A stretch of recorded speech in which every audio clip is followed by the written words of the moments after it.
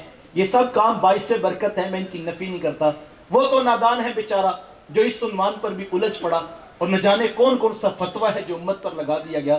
میں تو صرف ایک سادہ سی بات کہتا ہوں، یار مجھے یہ بتاؤ، اگر حضور علیہ السلام کی آمد کی خوشی بھی نہیں منانی تو یار کائنات میں پھر خوشی بچتی کون سی ہے؟ خوشی ہوتی کیا ہے؟ خوشی کہتے کسے ہیں؟ خوشی کا تصور کیا ہے انسان کے ساتھ؟ ذرا پیچھے پلٹ کر تو دیکھے، جو آج چیخ چیخ کے کہتا جناب لکھا کہاں ہے؟ لکھے ہوئے کی کمی نہیں صاحب، قرآن اور حدیث کا لہجہ لکھے ہوئے پر دلائل ہیں۔ لیکن میں ایک سادہ سی بات کہتا ہوں، جب تک وہ زمین پہ تشریف فرما نہیں ہوئے تھے، آج چیخ چیخ کے پوچھنے والا کہ لکھا کہاں ہے، ذرا پیچھے پلٹ کر تو دیکھیں اس کی حالت کیا تھی۔ پیدا ہوتے ہوئے بیٹی کو پکڑ کے ذبح کرنے والا کوئی پرایا نہیں ہوتا تو اسی بیٹی کا سگا باپ ہوتا۔ جانور بھی بچوں سے پیار کرتے ہیں، لیکن یہ اپنی بیٹی کو ذبح کرنے والا پوچھتا ہے لکھا کہاں ہے؟ ذرا پیچھے پلٹ کر تو دیکھے، کبھی چاند، کبھی سورج، کبھی ستاروں کی پرستش کرتا، اور کبھی اپنے ہاتھوں سے بت بنا کے اس کے آگے ماتھا ٹیک دینے والا۔ ذرا غور تو کریں اس کی حالت کیا تھی۔ یہ تو کرم ہو گیا دھرتی پہ، میرے حضور زمین پہ جلوہ فراز ہوئے۔ کائنات میں جتنی بھی خوشیاں ہیں صدقہ ہے آمینہ کے لال کا۔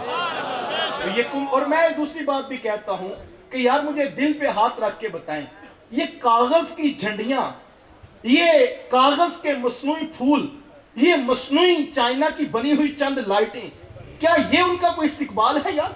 ہم تو کمزور لوگ ہیں صاحب، ہم تو کر کچھ نہیں سکتے ہیں، ہم تو کمزور لوگ ہیں، ہم کر کچھ نہیں سکتے ہیں، اور یہاں تو کاغذ کی جھنڈیوں پہ مسئلہ بنا ہے۔ میں کہتا ہوں صاحب ہمارے تو بس میں نہیں ہے، ورنہ دل کاٹ کے محبوب کی راہوں میں ڈال دے۔ یہ محبت کا تقاضا ہے۔ میرے امام نے یوں ہی نہیں کہا تھا کروں تیرے نام پہ جان فدا، نہ بس ایک جان دو جہاں فدا، دو جہاں سے بھی نہیں جی برا، کروں کیا کروڑوں جہاں نہیں ہے۔ اگر کروڑوں جہاں بھی اس محبوب کے قدموں پہ وارے جائیں پھر بھی حق کے شکر ادا نہیں ہو سکتا ہے۔ تو یہ کمکمیں، یہ روشنیاں، یہ چراغاں محبتوں کے صرف رنگ ہیں، اور میں کہتا ہوں ہم کیا استقبال کریں گے صاحب؟ استقبال تو اس دن ہوا تھا جب حضور جلوہ فراز ہوئے تھے۔ اتنی روشنیاں، اتنے اجالے، اتنے چراغ جلے کہ سیدہ فرماتی ہیں میں بیٹھی مکے میں تھی، شام کے محلات دیکھ رہی تھی، اتنا چراغاں ہوا۔ صاحب استقبال تو اس دن تھا جب شرق کے جانور غرب کی طرف، غرب کے جانور شرق کی طرف دوڑ لگا رہے تھے اور ایک دوسرے سے مبارکباد دے رہے تھے، مبارک ہو آمینہ کے گھر مصطفیٰ تشریف لے آئے ہیں۔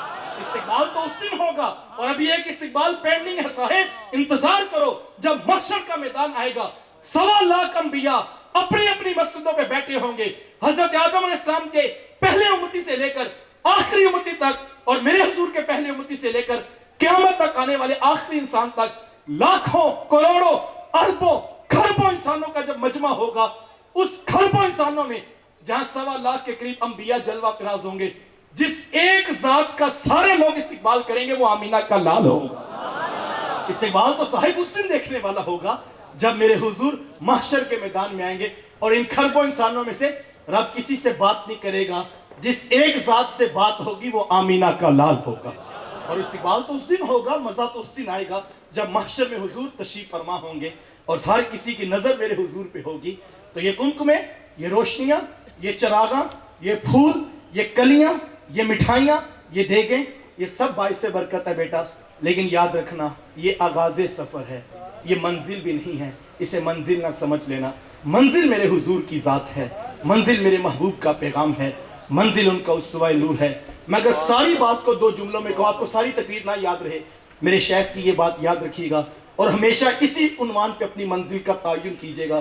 میرے شیخ طریقت فرمایا کرتے ہیں کہ بیٹا یہ نہ ہو کہ لوگ تم سے پوچھے تم کون ہوتے ہو اور تم پاسپورٹ سے مذہب کا خانہ دکھاؤ، یہ دیکھیے اسلام لکھا ہے ہم مسلمان ہوتے ہیں۔ کہا نہیں بیٹا، نہ کسی کو پوچھنا پڑے، نہ کسی کو بتانا پڑے، تم دور سے آ رہے ہو، تمہاری وضع قطع، شکل و صورت، چال ڈھال، انداز معاشرت اتنا خوبصورت ہو کہ لوگ مسکرا کے کہیں وہ دیکھیے میلاد والے آقا کا امتی آ رہا ہے۔ یہ ہماری منزل ہے، ہمیں قسم اٹھا کے نہ بتانا پڑے اس دکان پہ سچ بولا جاتا ہے، بلکہ لوگ گواہیاں دیں یہ میلاد والے ہیں، یہ جھوٹ بول ہی نہیں سکتے ہیں۔ یہ ہمارا کردار گواہی دے گا، ان کی ہر سنت ہو ثاقب، جان و دل سے بھی عزیز، مصطفیٰ کی ذات میں یوں فنا ہو جائیے آپ سب لوگوں کو مبارکباد پیش کرتا ہوں حضور کی ولادت کی، اور بالخصوص میرے منتظمین جنہوں نے اتنے خوبصورت ماحول میں اتنے لوگوں کو جمع کیا اور اپنے رزق، یقیناً یہ سب کچھ حضور کی محبت میں ہے۔ اللہ بس میں جمال مصطفیٰ کے اراکین کو کئی سالوں سے ان کے ساتھ دوستوں سے رابطہ تھا لیکن وقت کا کوئی تعین بان نہیں پایا تھا، اللہ ان کو جزا دے جنہوں نے اتنے خوبصورت ماحول میں مجھے بھی شامل کر لیا اور میں شرف پایا کہ حضور کے ذکر کا مجھے موقع نصیب ہوا۔ میں آپ سے یہ کہنا چاہوں گا، مجھ سے قبل قبلہ حافظ صاحب نے بڑی خوبصورت بات لکھی کی کہ ہمیں صبح فجر کی نماز پڑھنی ہے، اور یہاں پر تو ماشاءاللہ مجھے بتایا ابھی سے جلوس کی تیاریاں ہیں، تو فجر بھی باجماعت پڑھیں، ظہر بھی، عصر بھی، مغرب بھی اور عشاء بھی۔ میں آپ کے لیے دعا گو ہوں، آپ میرے لیے دعا کیجیے گا، اللہ کرے صبح ربیع الاول کا جب جو ہے وہ سورج طلوع ہو، 12 ربیع الاول میں ہماری 5 نمازیں اتنی پختہ ہوں کہ ہم سب کی آخری سانس تک کبھی نماز قضا ہی نہ ہو۔ اللہ مجھے آپ کو